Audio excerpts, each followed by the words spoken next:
everyone, Kristina here. Welcome to another mail art video for the month of February. Today I'm going to be using this envelope from Simon Says Stamp, and it's a kind of a metallic envelope, and it comes in a set of other envelopes. And I'm also going to be using that stamp set that you just saw on screen from Waffle Flower. This is a really fun stamp set with some envelope motifs that you can stamp on your envelopes.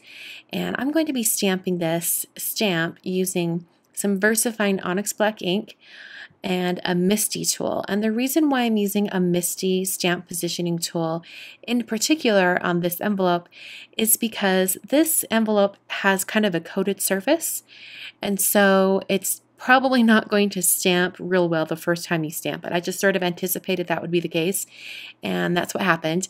So I'm going to be embossing it because unless you're using like a StazOn ink or something that's meant to go on a slick surface, any other type of ink is just going to sit on top and not really ever dry.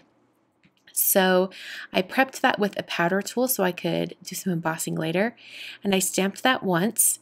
And now I'm going to ink up that stamp and stamp it for a second time. And this is going to help kind of even out some of those flatter black areas and make sure that I have every single inch of that stamp evenly pressed onto my envelope. So I'm really using my hands to press this down really well. And after I stamped it the second time, it filled in all of those areas, and I was ready to move on to some embossing powder. So I'm going to use some clear ultra detail or ultra fine detail embossing powder from Simon Says Stamp. I'm just using a coffee filter to catch any of the embossing powder that falls off. And I'm sprinkling it on and making sure I get all of those areas. And then I can tap it with my fingers and make sure that all of the excess drops into that coffee filter. And I can always put that back into the jar. I'm using my heat tool to heat and melt and smooth out that embossing powder. And because I'm using clear embossing powder, I'm left with just kind of a dark gray black color. Now, because I'm working on top of that metallic envelope, the color isn't quite as black as it would normally be because it kind of sits up on top of the surface. I'm now using some different colors of distress ink markers or distress markers. The first color I used for the leaves is Mowed Lawn, and then I moved on to a really pretty purple color. The purple I'm using today is Wilted Violet.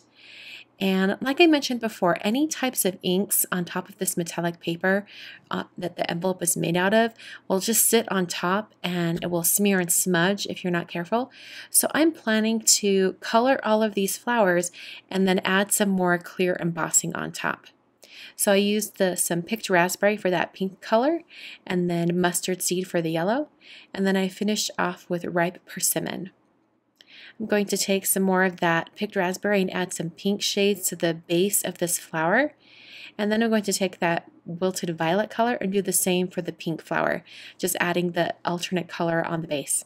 And in order to get those colors to blend, I use a little bit more of that picked raspberry. And then I'll add some clear embossing powder on top.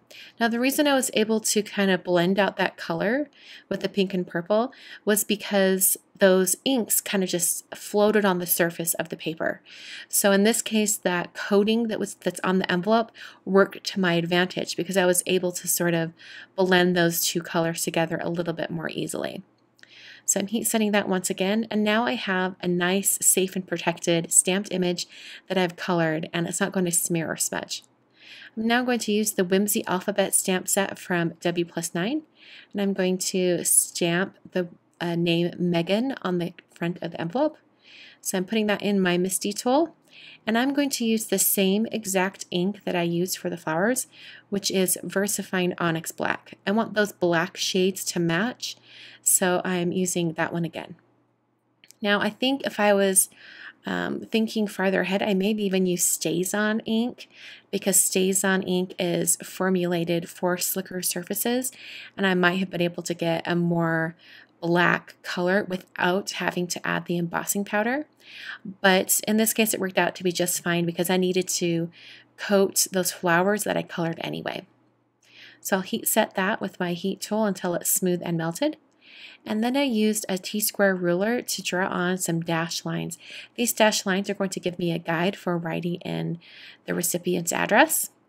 And this is actually a fake envelope. This is a fake address. I'm not going to be sending this, but that's basically a finished envelope for now. So Simon Says Stamp sells these clear cello like bags, and they fit a standard envelope perfectly.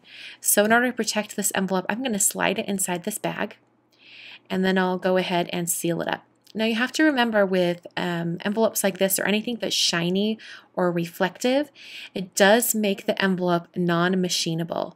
So that means when you put the postage on, you're going to have to put on an extra 21 cents on top of whatever, cost it is for sending your envelope. So here's my regular stamp. And if it wasn't a reflective surface, I could get away with that one. But because it's non-machinable, I'm putting an extra stamp on it. And if you would like some additional tips on sending mail art like this, I have a couple blog posts that I found online talking about this, and I'll link that in the blog post for today. So this really completes the envelope for today. I think it's super, super fun. I hope you guys enjoyed, and I will see you guys next month for another mail art video. Thanks so much for watching.